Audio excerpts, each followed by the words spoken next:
Voy a mostraros en este vídeo cómo es un motor Jenbaker J420. Los motores Jenbaker pues son motores robustos, son motores fiables, son además líderes en el mercado, tienen una cuota de mercado altísima y eso es porque conjugan muy bien precio con prestaciones. ¿Tú quieres un motor mejor? No es Jenbaker, pues son otros motores de gas pues tipo Rolls-Royce o incluso Wärtsilä. Wärtsilä nos gusta menos, Rolls-Royce nos gusta mucho más. Pero Jenbaker es un motor que tiene un equilibrio estupendo. Pero bueno, nosotros conocemos muy bien y trabajamos muy bien en los motores de tipo 3, tipo 4 y tipo 6.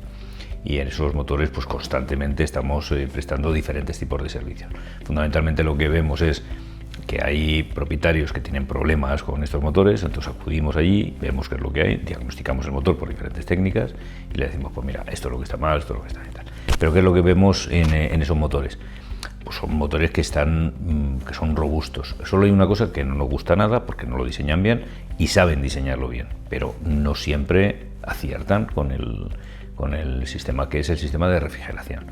A nosotros nos parece que el sistema de refrigeración, especialmente de alta, se puede optimizar y sobre todo porque nosotros acudimos mucho a sitios, a climas tropicales en los que bueno, pues el sistema no está pensado para un clima tropical, está pensado para Austria, ¿no? Que es donde fabrican los motores, un clima frío y en el que tienen que proteger el motor del frío, pero no están adaptados al calor. Bueno, os voy a enseñar más o menos cuáles son los principales elementos que tiene el motor y os lo voy a enseñar durante una visita que hemos hecho a uno de estos motores en un clima tropical realmente, ¿no? Bueno, pues aquí en este caso pues estamos diagnosticando el motor y lo hacemos por diferentes técnicas, lo hacemos por humos, vibraciones, termografía, ultrasonidos, análisis de aceite y poroscopia. Con eso, más la inspección visual que le hacemos al motor, nosotros determinamos pues todo lo que le ocurre al motor. Fijaros que bueno, ahí el motor está en plena operación y hemos entrado al recinto por la parte del generador, por la entrada principal. Ahí bueno, pues nos vamos a situar, estamos utilizando ahí para el análisis de vibraciones, ya os lo enseñaré en otro vídeo, el que utilizamos nosotros habitualmente, un Weiser 3X de Airbus Instrument. Entonces ahí marcamos, como veis, los sistemas. Pero os voy a enseñar primero aquí un vídeo promocional del motor, porque por lo menos lo que tiene este vídeo que me gusta es una visión general, ¿no?, del motor. Bueno, en esta animación, que hemos tomado de la página de Jenbaker, aquí vemos el generador y del generador vemos delante un cuadro que está muy bien pensado y es el cuadro donde está el sistema Lignos, que es el sistema de combustión. Es un sistema que no lo tienen otros motores, no tienen un PLC específico, un sistema específico para optimizar la combustión. Además, con las últimas modificaciones que le han hecho todavía lo han mejorado un poquito más, porque ya en vez de hacer estimaciones hacen mediciones, que es mucho más preciso. Generador, como digo ahí, pues no lo cuidan tanto el generador, como no lo hacen ellos, compran un generador y a veces se ha convertido en algunos sitios en una parte problemática. Nosotros tenemos aquí todo el sistema de admisión. Después del sistema de admisión tenemos, que tiene diversos elementos que ahora os los muestro. Tenemos el bloque principal y pues el bastidor en el que se sujeta pues todo el sistema. En la parte de abajo del bastidor está el cárter, que es donde recibimos el aceite, y dentro del cárter vamos a tener el primero de los sistemas importantes, que es el sistema de lubricación. Allí va a estar ubicada la bomba. De la bomba vamos a ir a un intercambiador de calor, que es ese, para enfriar el aceite, y el aceite, una vez frío, va a pasar por el sistema de filtración que está ahí. Y del sistema de filtración ya se va a distribuir a los diferentes elementos a lubricar, que básicamente pues serán las camisas, los pistones, serán las guías, las válvulas, es también el bulón del pistón y la turbo, también se lubrica, y los cojinetes de biela y de bancada. Eso es básicamente lo que se lubrica. Fijaros que tenemos aquí unos silent blocks para que toda la vibración del motor no se transfiera al bastidor y el bastidor lo transfiera al terreno. Es interesante que también observemos, tanto por inspección visual como por vibración, cómo están funcionando esos silent blocks. En otros sitios no son ese tipo de silent blocks, son más bien una goma, un elastómero que recorre todo el motor y que tenemos que verificar cada cierto tiempo cómo anda. No sustituirlo de forma periódica, como dice Jenbacher, sino sustituirlo si está mal. Segundo sistema que nosotros vemos por la parte de fuera del motor es el sistema de admisión, compuesto por filtro, el sistema de inyección del gas, la turbo, el enfriador, que tiene 2 etapas, y después ya entramos en el colector de admisión, va por dentro del motor, y cómo distribuye a los diferentes cilindros. Esto que vemos aquí es el colector de salida, y del colector de salida termina yendo a la turbina del turbocompresor y ya sale hacia el escape.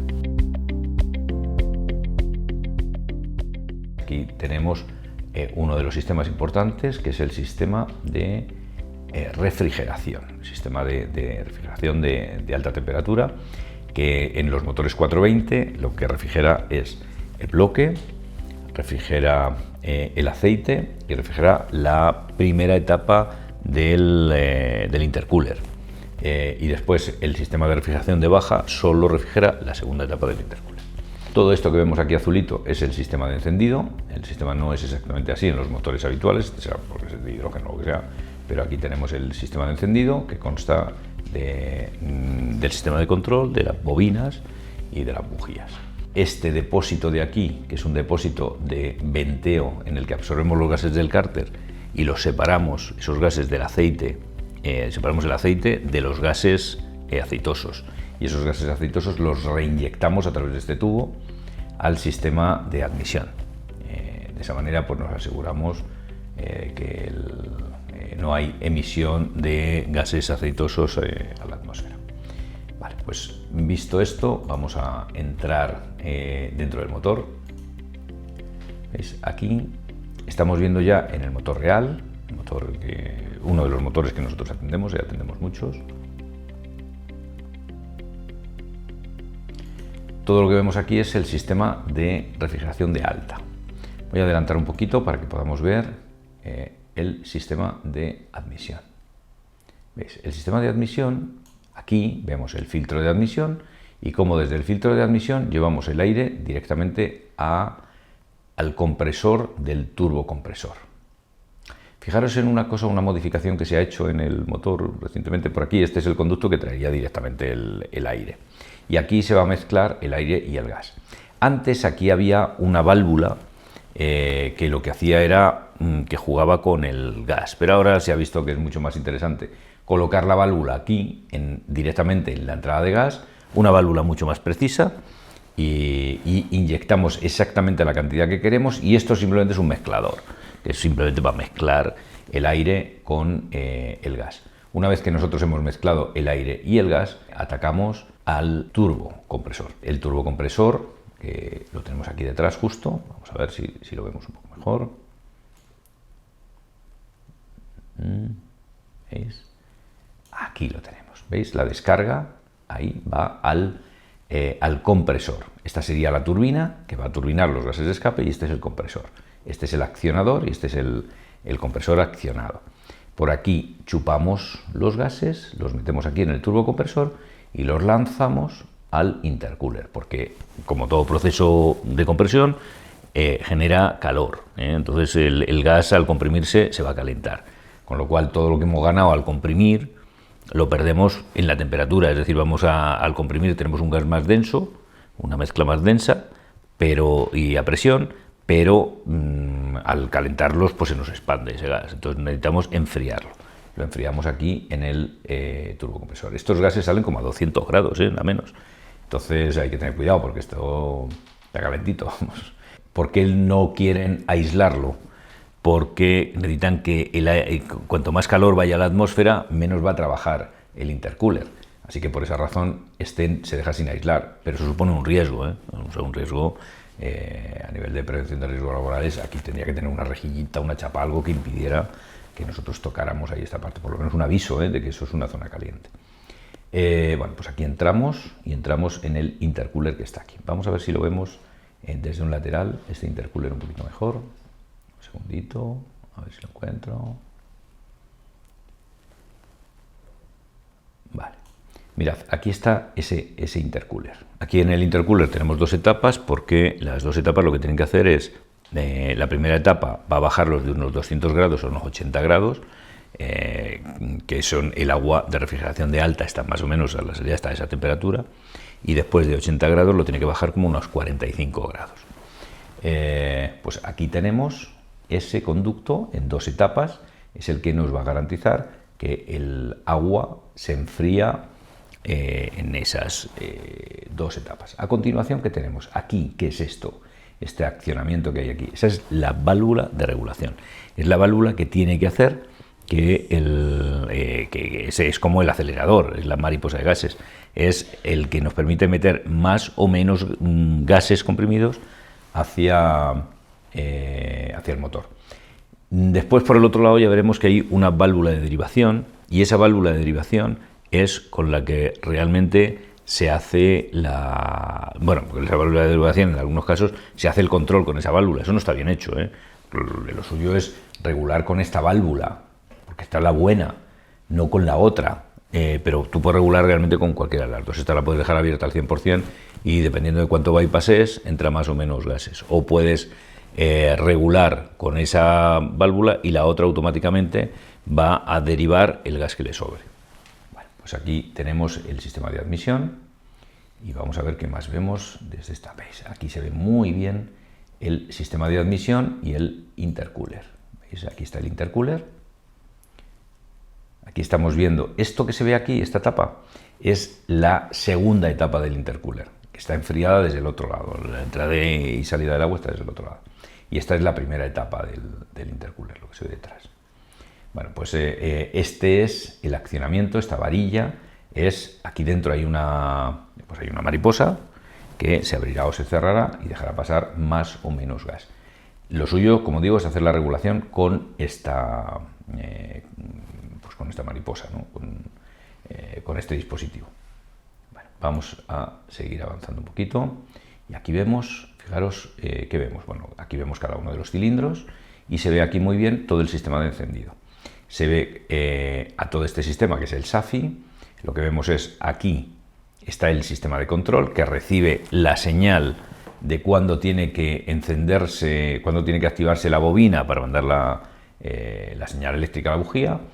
Y tenemos dos bobinas, una a este lado y otra a este lado. El SAFI pues se autodiagnostica y el SAFI pues es un sistema modular que se sustituye muy bien. Si le pasara algo, pues se cambian muy bien elementos. Son sustituibles unos por otros, ¿eh? No tienen que estar asignados concretamente a un grupo de cilindros. Tú puedes sustituir este por este, etcétera. Tienen aquí estos cablecitos que vemos aquí, esos cables de ahí. ¿Veis? Esos cables son donde lleva la información para este dispositivo, que es el SAFI. De ahí, a través de esta pipa, nos vamos a la bujía, y la bujía está aquí dentro. Fijaros aquí en el motor, cómo hay cosas interesantes, por ejemplo, ¿qué vemos aquí en el motor? Fijaros en este dispositivo, veréis aquí, este de aquí. Ese es el sensor de detonación. Es un simple micrófono que lo que va a hacer es detectar el ruido propio de la detonación y a partir de eso se lo mandará al sistema de control y el sistema de control hará lo que deba hacer con esa información, que será o bien adelantar el avance de encendido, o sea, retrasar el avance de encendido, o bien bajar de carga el motor, o bien parar el motor, dependiendo del algoritmo que tenga con esas detonaciones. Pero cada cilindro en este modelo tiene su propio sensor. Tenemos además un sensor de temperatura, que ahora en este punto no lo vemos, pero es un sensor de temperatura. Los dos sensores, ambos, tanto el de temperatura como el de detonación, se conectan aquí en el SAFI, y el SAFI es el que manda la información al motor. Mira, aquí sí que se ve el sensor de temperatura, que lo tenemos aquí. Ese es el sensorcito de temperatura, que se conecta, como digo, aquí. Todo esto que vemos aquí, ahora mismo, es el colector de escape. Y fijaros el armario, que es un detalle que me gusta, es un detalle muy buen, un detalle elegante, vamos.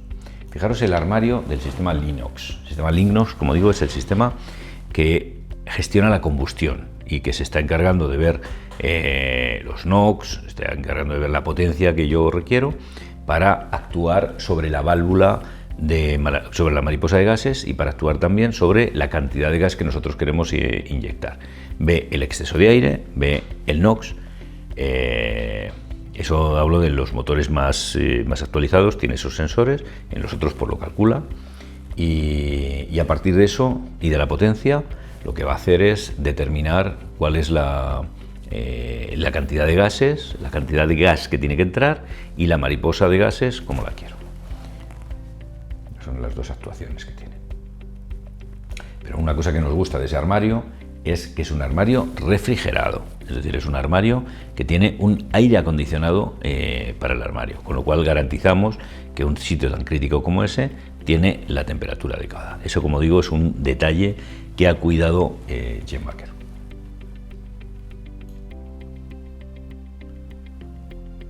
Pues ahí tenemos, veis, este es el armario. Y ahí vemos que es un modelo J420 GS. Ahí nos estamos dando la vuelta. Generador Stanford. Están bien, hay que engrasarlos, se engrasan con grasa. Hay que vigilar esos rodamientos, hay que vigilarlos en temperatura, en ruido, en vibración, etcétera, porque es uno de los problemas mecánicos que nos da el generador.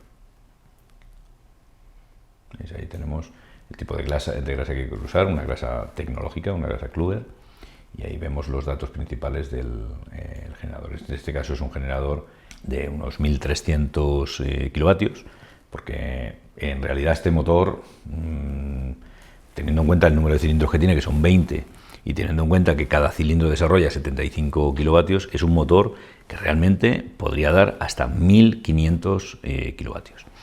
Como le tienen derrateado, tienen bajado porque utiliza propano, pues lo tienen derrateado a 1000 y algo, a 1063 o algo así, en este motor en concreto. Claro, nunca va a detonar, este motor va a funcionar en unas condiciones idílicas porque está muy lejos de su potencia máxima, tiene mucho margen en su potencia máxima.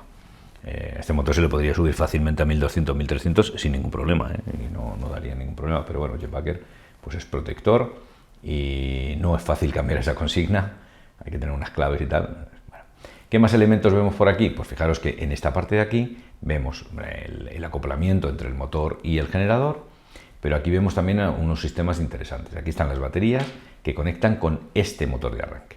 Entonces aquí está el motor de arranque y ahí será el responsable, hay dos motores, uno a cada lado, serán los responsables de arrancar el motor en sus fases iniciales.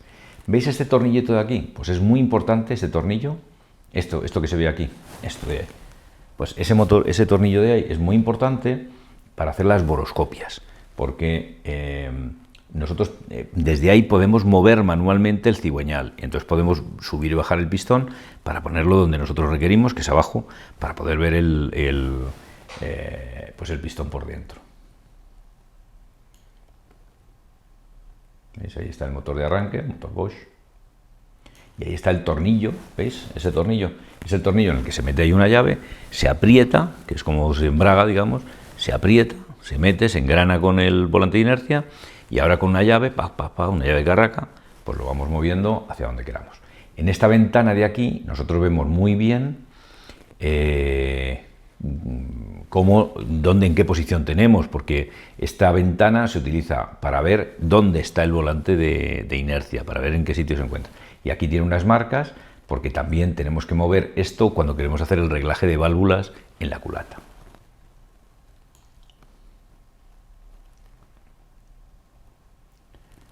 Bueno, ahí estamos viendo un detalle de cada uno de los cilindros. Vemos la bujía, el sensor de temperatura y el sensor, este de ahí, sería el sensor de detonación, sensor de temperatura, bujía. Y fijaros en un detalle, ¿qué es esto de aquí? Esto es la entrada de boroscopia, el puerto de boroscopia. Yo quito, es un tornillo largo que bloquea el paso del boroscopio, para cuando yo no estoy utilizando ese puerto de entrada, pues lo tenga bloqueado, tenga cerrado, ¿no? Pues entra por ahí. A mí me gusta entrar porque depende del boroscopio que tengas. Si tienes un boroscopio de 6,2 milímetros, pues entras mejor por la bujía. Desmontas la bujía, se desmonta muy fácilmente, desmontas la bujía y entras por ahí. Y si no, pues entras por aquí, por este puerto. Para entrar por ese puerto tienes que tener una sonda de 3,9. Entonces, yo llevo los dos boroscopios, el de 3,9 y el de 6,4. Lo que pasa es que el de 6,2 milímetros de diámetro de la sonda se ve mejor. Y el de 3,9 se ve muy bien, pero no se ve tan bien porque el sensor es más pequeñito.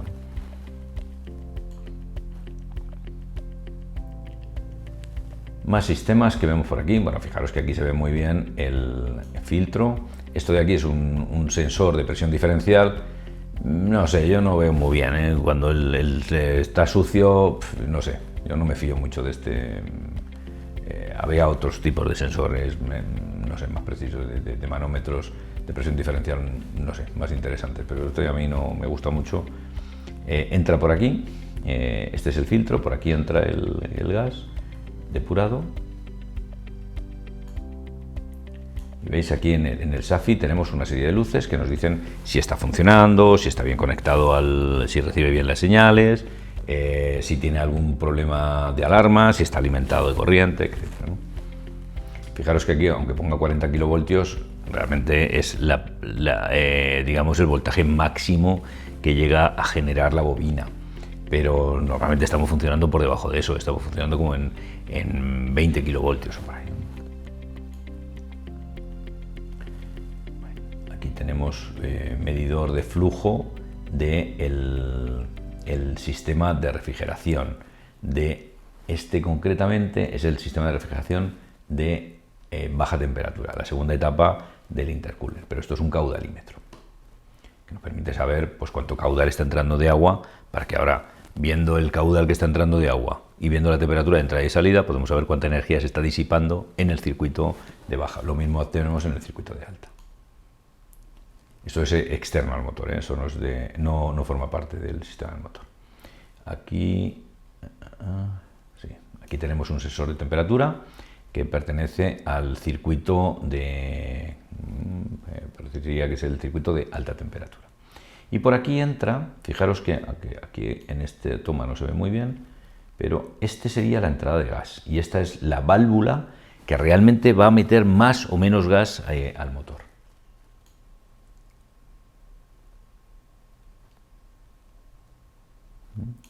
Esta es la válvula, que se llama jet valve, y esta válvula es la que permite mayor o menor entrada de gas al motor. Y aquí tenemos la rampa de gas, formada por un filtro, por una válvula reguladora y por unas válvulas de seguridad que tienen que cortar el gas. Aquí no hay la reguladora, que es esta, el filtro, que es este, y las válvulas, que son dos, es un conjunto de dos válvulas de seguridad. Pues aquí tenemos el sistema. Como todo sistema de gas, tiene que tener un detector de gas para estar seguros de que no hay una fuga de gas. Entonces, en el caso, este motor es un motor de propano. En el caso del propano, acordaros que el sensor tiene que estar abajo. En este caso hay algún pequeño problemilla con ese sensor, pero bueno, el sensor tiene que estar abajo porque el propano es más denso que el aire. Entonces, cuando es gas natural, otro tipo de gas más volátil, el sensor tiene que estar arriba. Bueno, ahí tenemos parte del sistema de refrigeración, y fijaros cómo hay unos elementos aquí en el sistema de refrigeración que son importantes. En un sistema de refrigeración, yo que tengo que tener una bomba que mueva el agua dentro del motor. Al margen de la bomba que mueve el agua del circuito, que eso es externo al motor, en el motor tenemos una bomba que es esta, en este caso, esta bomba, que tiene que movernos el agua dentro del motor. Tiene que meter por el bloque, tiene que, digamos, compensar las caídas de presión que se dan en los diferentes elementos interiores. Y tenemos además, como es un circuito cerrado, en todo circuito cerrado de agua de refrigeración necesitamos un tanque de expansión, porque tú tienes todo inundado con agua, pero cuando se calienta se dilata. Como no tenga un sitio por donde tener ese espacio adicional que necesita, vamos a reventar algo. Por eso necesitamos siempre depósitos de expansión. En este caso, pues tenemos aquí dos depósitos de expansión. Seguramente uno para el circuito de alta y uno para el circuito de baja, porque ambos son circuitos cerrados. Y estos son dos intercambiadores. Uno de ellos, uno entero, es para, para enfriar el aceite y el otro es para enfriar el resto del agua que circula por el bloque, que va a enfriar tanto el bloque como el intercooler. Entonces el agua más fría siempre tiene que recibirse en el aceite, para que el aceite se quede, pierda ahí, digamos, encuentre el agua fría, y los otros circuitos están en serie. Eso no nos gusta, que estén los circuitos en serie, deberían estar en paralelo todos los circuitos. Yo meto el agua en paralelo a todos los circuitos y todos los circuitos se enfrentan con el agua fría, y tendría el motor en un sitio tropical a unas temperaturas estupendas. Voy a poner el segundo de los vídeos que tenía por aquí. Fijaros, aquí es una toma más cercana del sistema de encendido. Aquí son detalles del sistema de refrigeración. Fijaros por aquí. Ahí. Esta es la salida del agua después de haber pasado por el circuito de aceite, para pues unirse al resto. Y este de aquí, el otro intercambiador que tengo, es para todo el bloque. Aquí vemos la salida de aceite ya enfriado que va a ir al filtro. ¿Dónde está la bomba de aceite aquí? La bomba no la vemos porque la bomba está dentro del motor, en el interior del cárter. Entonces eso es una complicación porque son bombas fiables, no les pasa nunca nada, pero si un día le pasa algo hay que liar ahí una buena para entrar a ese motor. Y esto que tenemos aquí es ¿veis esta llavecita? Pues desde aquí es uno de los puntos donde podemos hacer la toma de muestra de aceite. Realmente donde habría que hacerla es aquí, en este punto de aquí, porque este es un punto que está justo antes de aquí. Ese es un punto que está antes de la entrada del filtro. De esa manera, como elemento, como el diagnóstico del motor, es un sitio estupendo para diagnosticar el aceite. Y esta llavecita de aquí es la que nos permitiría ver, tomar una muestra de aceite.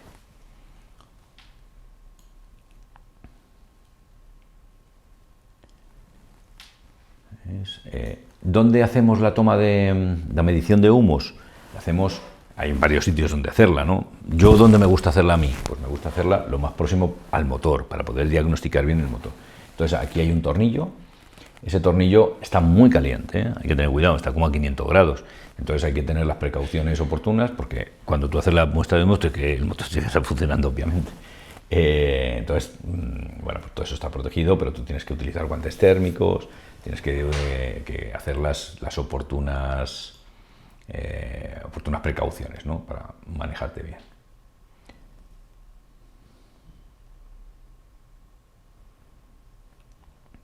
Aquí están, ¿veis? Mira, los dos sistemas de refrigeración que refrigeran la primera y la segunda etapa. Este es el que refrigera la primera etapa, que es la que está más caliente, y este es el que refrigera la segunda etapa, que es el que está más fría. Los motores, en este caso, pues lo han puesto aquí encima del contenedor. No me gusta mucho eso que estén ahí encima del contenedor. Están expuestos a, pues no sé, lluvia y a cosas. No me convence a mí esa cosa. Prefiero que estén los motores dentro del contenedor. Fijaros en un detalle del contenedor, y es que el contenedor tiene que estar a una temperatura determinada, porque esto toma el aire del contenedor, el motor toma el aire del contenedor. Por aquí entra el aire, a través de unos ventiladores. Tenemos que asegurar que la temperatura a la que entra a los filtros es la misma de la de la calle. Por eso la entrada tiene que estar dirigida directamente a los filtros. Tiene que refrigerar el generador, sí, pero tiene que ir dirigida una parte, tiene que ir dirigida directamente a los filtros. Nos encontramos muchos contenedores que están mal diseñados, no tienen bien pensado el sistema de ventilación. ¿Sabéis quién diseña muy bien todo esto? Pues la gente que trabaja en los barcos, los ingenieros navales. Esa gente se sabe todo sobre cómo ventilar un espacio cerrado. Entonces muchas veces cuando yo tengo yo ya lo puedo ver por mí mismo, si está bien ventilado o no está bien ventilado, si está bien gestionado el aire, pero a veces si tengo dudas consulto con ingenieros navales, que son los mejores para esto. El contenedor las puertas tienen que abrir y cerrar bien, tiene que estar en buen estado, tienes que poder, si te quedas dentro, tienes que poder salir fuera, y todas esas comprobaciones hay que hacerlos cada cierto tiempo. Tiene diversos accesos tiene que tener una salida de gases, para lo cual, una salida de todo este aire, de manera que garanticemos que la temperatura que hay en todo el interior sea la adecuada, esté por debajo de 40 grados más o menos. Si nosotros aseguramos que está por debajo de 40 grados, la electrónica no está comprometida y las temperaturas que hay dentro de todo el motor pues están bien gestionadas. También tenemos que tener cuidado porque al tirar los gases hacia afuera también va a salir ruido, pues tenemos que poner silenciadores para evitar que el ruido salga fuera del contenedor. Tenemos que vigilar en el contenedor que no haya entradas de agua, que no haya goteras, porque esas goteras nos van a matar la electrónica y nos pueden causar problemas diversos. La electrónica y la electricidad no se llevan bien con el agua, entonces tenemos que ver que no hay nada. Fijaros que en este contenedor pues tenemos restitos por aquí de corrosiones, eso quiere decir que le está entrando agua y este contenedor pues seguramente requiere aislarlo bien. Fijaros que también están iluminados y nosotros vemos muchos fallos en muchos contenedores de iluminación. No están iluminados o la iluminación directamente no funciona, están fundidas y tal. Eso da una idea pobre del operador, es el operador el que tiene que estar pendiente de eso. Y el contenedor también tiene que estar limpio, tiene que estar muy limpio por abajo. Pues os he contado en este vídeo cómo es más o menos una visita virtual a un motor Jenbaker.